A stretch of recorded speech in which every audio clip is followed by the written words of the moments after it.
Hello, and welcome back to the Rising Parent Podcast, where we help families thrive. I'm Tim. And I'm Edna. So glad you're joining us today. We're diving headfirst into a topic that's near and dear to our hearts, and probably a little stressful for a lot of you: self-care. Specifically, self-care for parents.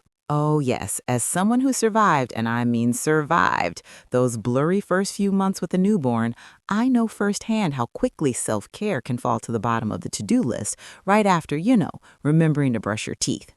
And as someone who spends a lot of time helping parents navigate tricky behavior and communication patterns, I can tell you that neglecting your own well-being is a recipe for meltdowns, and not just the kids.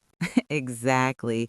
We've seen it all over the past 20 years of helping families just like yours, and we know that taking care of yourself isn't selfish. It's absolutely essential. So in this episode, Self-Care for Parents, Prioritizing Your Well-Being, we're going to break down what self-care really means, why it matters, and most importantly, how you can actually make it happen even amidst the chaos of parenthood.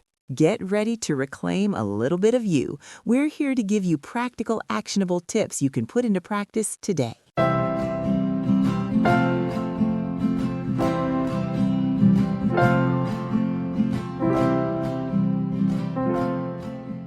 All right, Edna, let's jump right in. I think a good starting point is to address the elephant in the room, the guilt.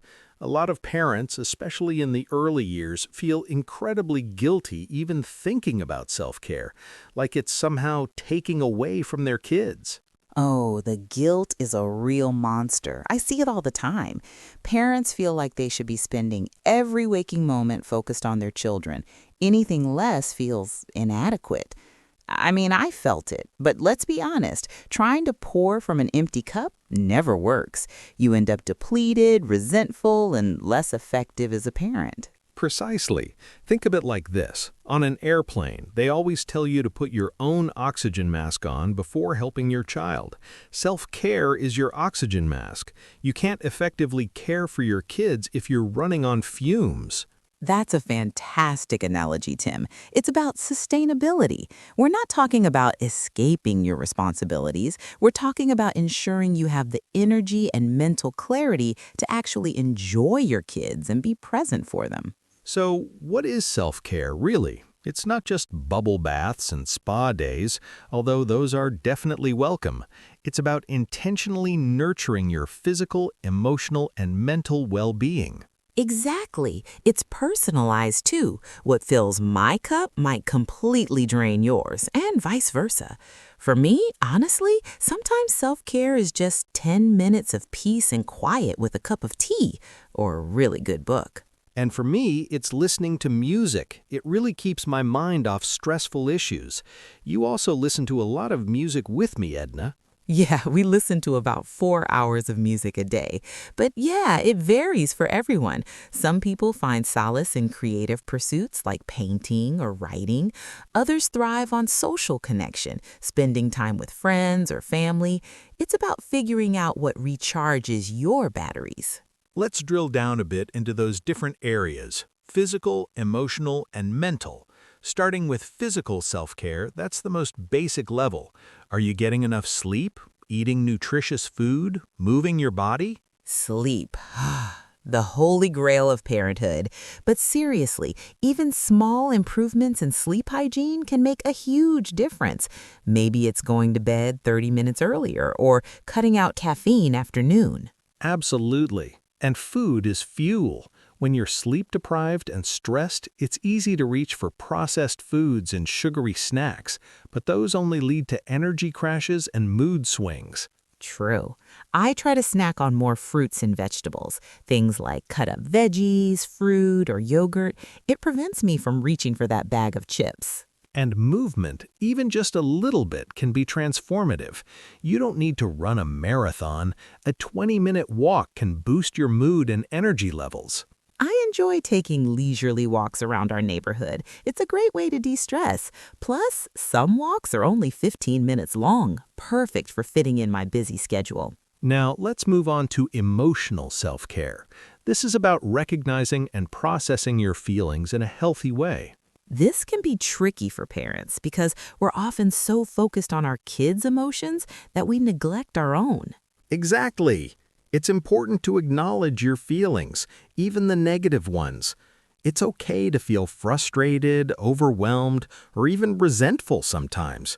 You're human. One thing I find helpful is reading. It can be incredibly calming. Talking to a trusted friend, family member, or therapist can also be a great way to process your emotions. Yes, don't be afraid to seek professional help. It's a sign of strength, not weakness. Talking to someone who is a professional can make all the difference. Absolutely. And finally, we have mental self-care. This is about stimulating your mind and preventing burnout. I think mental self-care is about disconnecting from the constant demands of parenthood and engaging in activities that bring you joy and relaxation. It could be reading a book, listening to music, watching a movie, or pursuing a hobby, something that allows you to switch off and recharge. I love crossword puzzles. They help me feel like I'm expanding my horizons and keeping my mind sharp. Another aspect of mental self-care is setting boundaries, learning to say no to things that drain your energy or overwhelm you. Oh, this is a big one. It's so easy to get caught up in commitments and obligations, but constantly saying yes to everything will eventually lead to burnout. So we've talked about what self-care is and why it's important. Now let's get practical.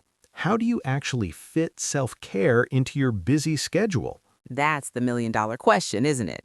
The key is to start small and be realistic. Don't try to overhaul your entire life overnight. Micro moments of self-care can be incredibly effective. Even just 5 to 10 minutes a day can make a difference.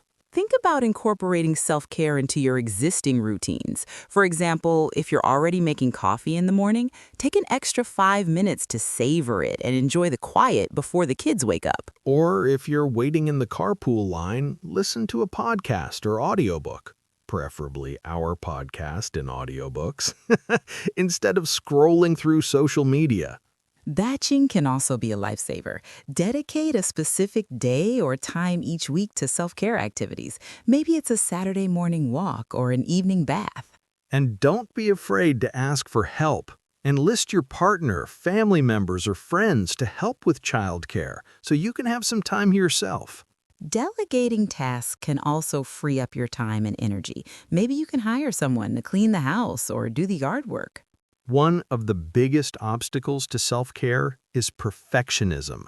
Parents often feel like they need to be doing everything perfectly all the time. Oh, yes, the myth of the perfect parent is so damaging. It sets unrealistic expectations and leads to constant self-criticism. Remember that it's okay to make mistakes. It's okay to not be perfect. You're doing the best you can. And comparing yourself to other parents on social media is a recipe for disaster. Everyone only shows their highlight reel.